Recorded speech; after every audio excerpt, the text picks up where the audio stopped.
Hi, welcome back to Let's Talk Forex. So in this episode, we're going to be delving into the general principles of trading, and I'm sure you're going to find it very useful. And if you have any questions, please don't hesitate to contact us. Our website is fxscouts.com, or you can email us at podcast@fxscouts.com.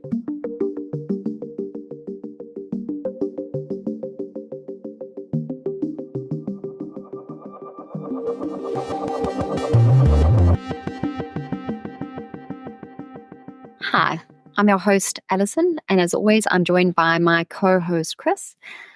And with that, how are you doing, Chris? Yeah, I'm okay, Alison. I've been a bit under the weather, but I'm all right. I'm here, ready to talk about Forex trading. Quite exciting to talk about this this particular episode because we're covering a few very important things, and we're going to try and put them all together in one package. Should be easy for people to pick up. As our listeners may have noticed, we're releasing this podcast on a Tuesday. So we've had some requests for a Tuesday release, so we're going to give it a shot and let us know what you think. Another bit of housekeeping is something we mentioned last week, is that we've upgraded our websites and they're looking beautiful. So go out there and check them out. And so fxscouts.com. Yeah, let us know. Let us know what your thoughts. Again, this isn't everywhere. If you're in South Africa or if you're in Australia or in Brazil, then we haven't updated those yet. But in a lot of other places we have. So yeah, really be really good to hear your thoughts. As you said earlier, today we're discussing the fundamentals of Forex trading. So the fundamental principles of Forex trading, should I say. And we're talking about correlated instruments, risk to reward ratios, taking the news into account, and then, of course, the importance of high timeframe analysis.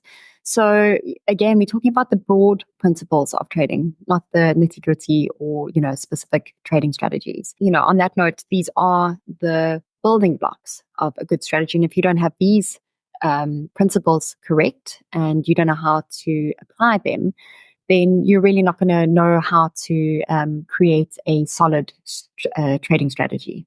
Yeah, exactly. I think that's really important what you said there, Alison, that these are the building blocks of a good trading strategy. And I think that's why we're going to be talking about them in particular today. So let's start with correlated instruments, because understanding this concept will make or break your trades. So we talk about correlation in trading. What we're basically talking about is how certain assets will move in the same way in relation to each other. So I don't know, Alison, can you think of a good example of a correlated instrument? So I guess the one that jumps to mind is the Euro USD and the GBP USD currency pairs. And these currency pairs basically move in the same direction. So they're very highly positively correlated. And this is basically because they both involve the USD as the quote currency. So if you're trading both at the same time, then you're essentially doubling your risk. I mean, you could be doubling your possible reward, but can be quite risky to trade two very positively correlated assets in the same direction. Yeah, exactly. They can be useful correlations, but they're very dangerous if you're not careful, and especially if you're unaware that the assets that you're trading are correlated. So, for instance, if you're trading multiple pairs that are positively correlated, then there's some market moving event that can impact all of them simultaneously. This will amplify your losses if things go south.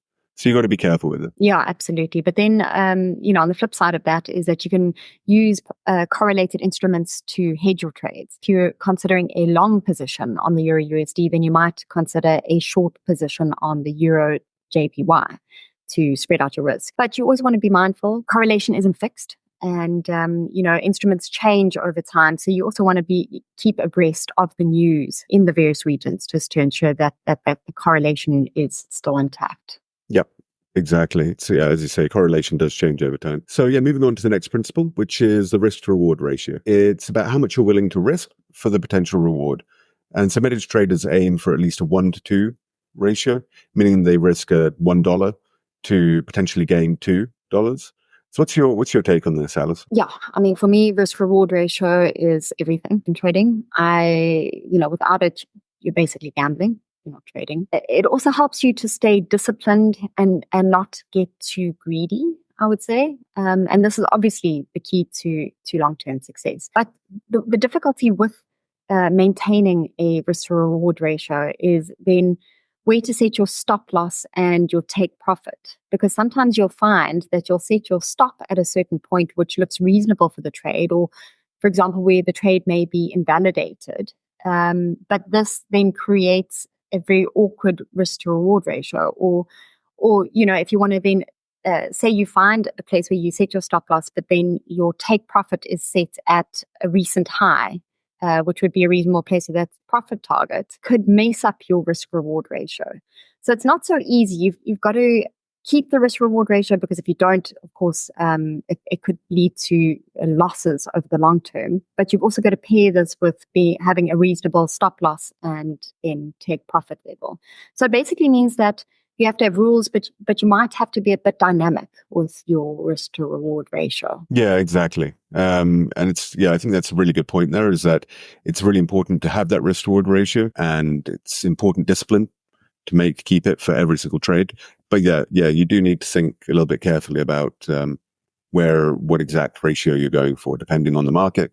And as you say, depending on the specific technical analysis of the pair that you're trading at the moment. But speaking of discipline, one of the most underrated aspects of trading is taking into account the fundamentals, taking into account the news events, react to economic data. I mean, they're driven by economic data and political events and central bank decisions and all kinds of stuff that is outside the technical sphere. But a lot of traders, struggle to incorporate these events into their trading plans. How do you incorporate these fundamental events into your trading plans, Alison? Yeah, for me, it's about staying informed, but not overwhelmed. I mean, there's so much that goes on geopolitically. You can sort of get, I guess, overwhelmed by all the information and then start not trusting the technicals. Yeah, so for me, I basically, keep track of the major releases and the central bank speeches, of course, and I never trade blind around these events. Sometimes I stay out of the markets, especially if there's a bit of uncertainty about. I guess there's always uncertainty. You can't predict what the central banks are going to do. The Fed and the ECB often come up with surprises, like they did with the recent rate cut out of the Fed. For me, I often keep out of the markets when there's a news event. I know exactly when the news events are going to happen, so I've always got an economic calendar there. And then once the market settles, I then look at my technicals again, and I either stay out or get back into the trades. But it's always on my radar. I never want to be caught in a trade when there's a huge announcement being released. Yeah, exactly. So these news events, they can be double-edged swords. They create excellent trading opportunities. But they also, as you say, Alison, there's huge volatility around them. And then they also will create massive slippage in your orders if you're trying to trade right after a big news event. So, I do enjoy trading around news events. I think there are very good trading opportunities there, but it's knowing how to do it and knowing when to stay on the sidelines and knowing the importance of it.